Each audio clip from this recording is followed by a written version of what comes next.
Hi friends, my name is Jenny and I'm back today to do another video.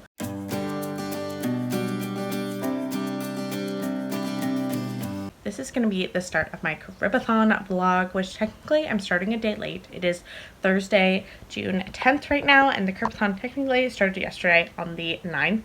However, I was wrapping up a different book, which was Opie's Ghosts, which I'm going to talk about in my June wrap up, but I absolutely loved. I gave it 5 stars, would highly recommend if you are a middle grade reader. But I wanted to start my Caribathon vlog this evening because I'm about to start, as I am reading before I go to bed, These Ghosts Are Family by Maisie Card, which is one of the books that I'm hoping to read for the Caribathon.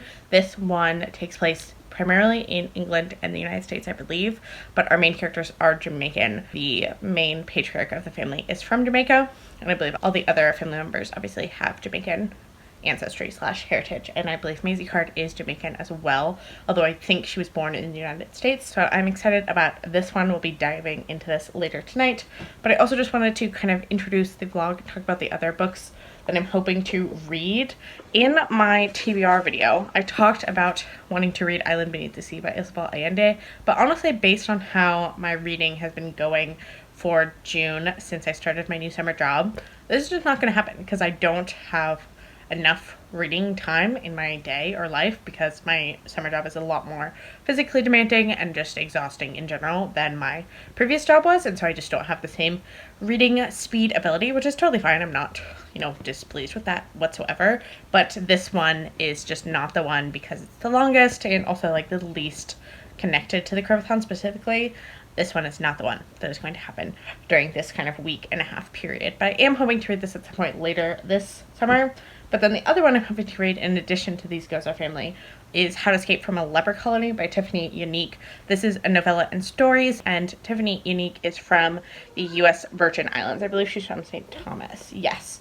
And she lives in Brooklyn, New York, and St. Thomas with her husband. So these stories primarily, I believe, take place on the Virgin Islands, and this collection is pretty short, so I definitely feel like I'll be able to get through both of these books during this kind of next week-ish, I guess, because I think the Caribathon ends on the 18th, which is 8 days from now. So yeah, I will definitely let you know more of my thoughts on These Ghosts Are Family once I have made more progress in this. I also am just thinking, I hadn't made any plans to do so yet, but it's the end of the week, so I have all of next week to do meal planning. I might try to make some sort of Caribbean inspired food, because I feel like that would be fun for a dinner. So I might investigate that a little bit and just see what kind of food offerings would be available. I do have a book that is recipes from East Africa, but East Africa is different than the Caribbean, but I feel like there are some kind of overlapping themes, obviously, because of the history of the slave trade. So yeah, it's pretty late on Thursday evening and I'm getting ready to go to bed, so this is going to be a little rambly intro, but yes, definitely will let you know more of my thoughts on These Ghosts Are Family once I have read more of it and it's the weekend and I am less exhausted than I am right now. What do you have to say to your fans? You have nothing to say? Sitting, reading my book, drinking my coffee, waiting for campers to arrive. Love. This is my favorite part of my job. Also, the birds are quite nice.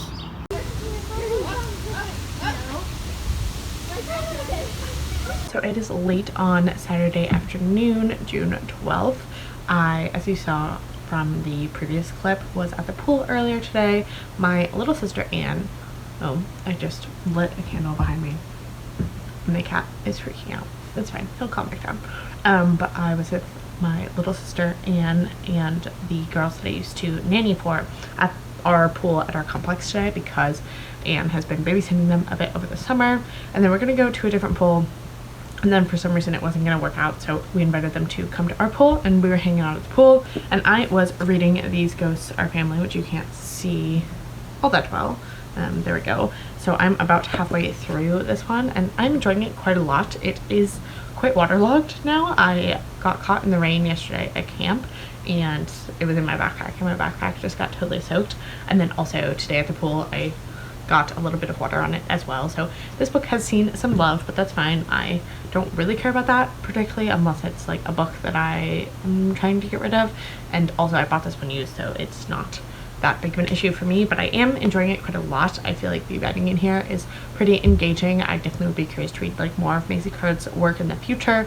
This is definitely a novel in stories. There's not a linear timeline, which I think I already knew prior to going into this book, because I think I've heard other people talk about that as a potential issue for them, and I'm not really minding it that much. I think the stories are interesting. In fact, I just finished Atonement, which was about this white woman who's learning about her family's history as slave owners in Jamaica, and they're connected to the kind of primary family that is the focus of the novel. So I'm liking that we're kind of seeing different perspectives of how this family is all connected and how the kind of history is playing a part in that, and how the kind of decisions that one makes impacts other people and has kind of repercussions on other people's lives. I am finding that interesting. I do kind of wish there was a bit more of a through line, but at the same time I don't think that was this novel's intention, so I can't really blame it for that. Here comes the rain. But I am enjoying it. I am hoping to finish it. I'm about halfway through, as you can see. Quite the waterlogged situation, but I'm about halfway through, and as I said, it's Saturday evening right now, or like early evening, late afternoon, and so I'm about to film another video right now, and then I'll hopefully be editing that video. The cat is now freaking out about the fact that it's raining outside. He's just like having a whole situation, but I am about to film another video right now, and then hopefully we'll edit that video this evening. I don't know if my family is planning on doing anything, but then tomorrow I don't have a ton of plans aside from stopping by, because my mom and I are very nosy. Our neighbor, we have like a neighboring complex, and we want to see what their townhouses look like, so we're going to an open house of one of the open units tomorrow, I think, just to see. We've always loved going to open houses of other people's houses, even though we're never in the market. We enjoy looking at other people's houses, so we go to open houses.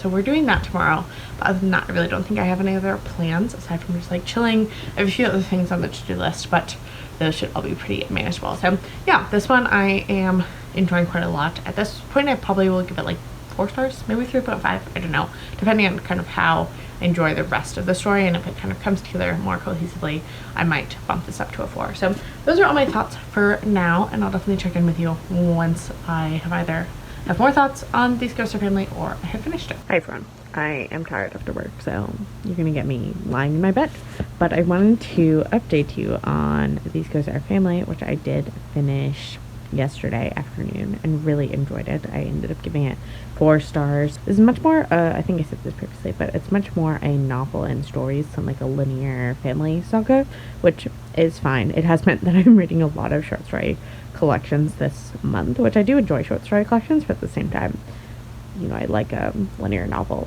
every once in a while too. But I thought that the stories on their own are pretty solid. I feel like had they not been kind of tied together in this novel form, they stood up on their own, and had I read it like in a journal or something, I think I would have enjoyed the story. Particularly some of them I think were really strong, but I think together they also did a great job of kind of tying together larger thematic questions of like the complicated nature of familial relationships and the impacts that the choices that our family members make have on us as people, and also the ways that we sometimes know a person differently than other people know them. I think that was explored really well in this collection, because we got to see people at different times in their life, and many of the characters, despite being the same person, were perceived or kind of portrayed very differently depending on whose narrative it was. I also really enjoyed the historical stories. I think Maisie Card is a really strong historical writer. I do know she's a librarian, and there was a character in here who was also a librarian that I really enjoyed that story, and I just kind of enjoyed any stories where people were looking back into the history, and then there was a story that actually was like purely a historical story, although it was kind of diary entries, so one could assume that they were diary entries that a present-ish day family member was reading.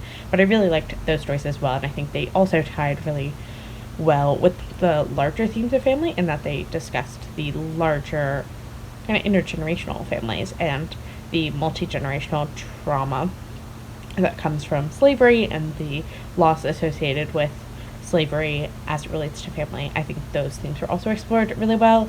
My one critique about this book that I think other people have mentioned as well is that the last story is set in the place where this family's kind of origination happened, in that there's a plantation that is now a town called Haroldtown, and the plantation was the Harold family, or actually no, it was Harold Fowler's plantation, and that's where a lot of the family members kind of their story begins. And so the final story takes place in that town but doesn't have anything to do with the other characters, and so I didn't really get it. I felt like I was missing something about it, so I don't know if that was the strongest place to end it, particularly given that the penultimate story I thought was really strong because it's about a character who's just been in a car crash, and it's like the youngest generation of the family, and it's told from the perspective of her brother, and he's the one that's studying library science. And I thought that that story would have been a better ending place than the actual ending place. So there is that one. I ended up giving it 4 stars. Would recommend if you like a novel and stories. And then also I have been reading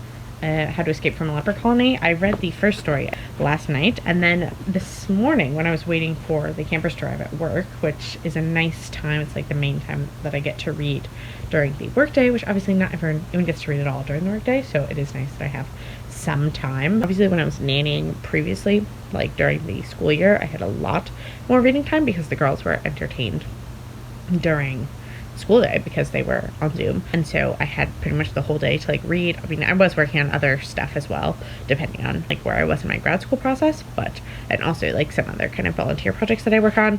But I do have this like morning time in the morning while I wait for the campers that I've included a few kind of clips of to read, and during that time I pretty much read every other story except for the last 2 novellas. So I have still about 100 pages left of this. It's 182 pages or something, and I think I will read one of the novellas this evening. And then the next novella I'll definitely be able to finish tomorrow while I wait for the campers to arrive. So this one will be finished tomorrow. And I'm finding the stories to be just okay. None of them have been super memorable for me. The last story that I just read was probably my favorite so far, which was called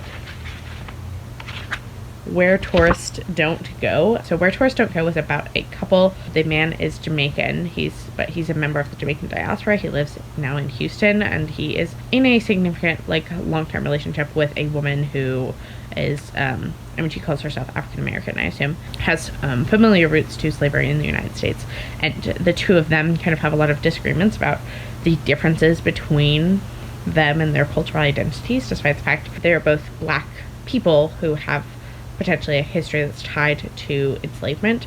They perceive themselves as very different to one another, particularly our main character, who's the Jamaican. And so I thought that was a really interesting discussion about the kind of immigrant versus African-American experience. And then I also just enjoyed the kind of discussion of diaspora and the ways in which other cultures get portrayed in the United States. I thought that was really interesting. And then I also enjoyed another story that was about 2 teenagers who I think were also from Jamaica, although they might have been from the Virgin Islands, which is where Tiffany Unique is from. And they were in school in the US, and that was kind of about cultural differences, both generationally, but also in terms of the US versus wherever they were from. I don't know if the actual Caribbean island where the story originally takes place is named. So it's either Jamaica or it's a different island. I'm not entirely sure. But I enjoyed that story as well. So it's interesting to me that my favorite stories in this collection are the ones that deal the most with kind of the diaspora experience and less so the actual stories that take place on the different islands of the Caribbean. So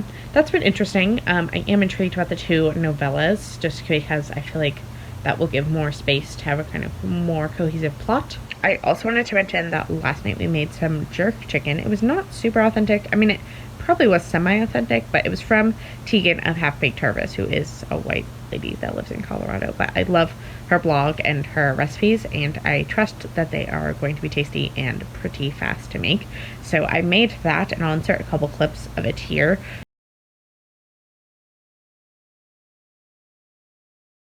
But I really enjoyed making that. Would highly recommend making the recipe. I'll put it in the description box below. We also made it with coconut rice, and then we had a like packaged salad from Trader Joe's that was like Southwestern inspired. It seemed the best salad that fit the vibe of the rest of the food, even though Southwestern and Caribbean are pretty different kind of cuisines. But that is what we had for my Caribbean fare, which was very delicious. Would recommend. I'd never had jerk chicken before, and it was good, so I would have it again. It was on the less spicy side, I think, because my mom is not super into spicy food. So I'd be curious to see like how spicy authentic Jamaican jerk chicken is. Hey everyone, it is Tuesday evening of the 16th, and I wanted to let you know that today at work I did finish How to Escape from a Leper Colony novella. Actually, it's 2 novellas, and stories, and I thought this was just okay. I think I'm gonna give it 3 stars. There were some stories that I did enjoy, which I think I've mentioned previously. So I enjoyed the story The Saving Work. I most enjoyed Where Tourists Don't Go, which was the last story before the 2 novellas, and then The International Shop of Coffins I also enjoyed, which was one of the novellas. But the rest of the stories I just didn't really connect with that much. I thought they were interesting, but there wasn't a ton of kind of emotional depth or other things that I look for in short stories. So unfortunately, this was just kind of a meh book for me. I think I'm gonna give it 3 stars. So it wasn't terrible, and I do think if you're looking for a short story collection by a Caribbean author, this one definitely touches on a lot of interesting themes related to the Caribbean, but it just like wasn't quite for me. But I did enjoy reading it, and I'm glad that I've like ticked off both this Reading Women challenge prompt and also was able to complete the Caribathon. And I think that's gonna wrap up my Caribathon vlog. I actually have no idea what this vlog looks like because I have not put any of the clips together, and I feel like it's kind of random. So sorry if this vlog was kind of random clips. I do hope you enjoyed it nonetheless. If you participated in the Caribathon, do let me know down in the comment section below. I'd love to hear what you ended up reading for the Caribathon. Additionally, if you're new to my channel, I'd love to have you stick around and subscribe. I hope you're having a great rest of your day whenever you watch this, and I will talk to you next time.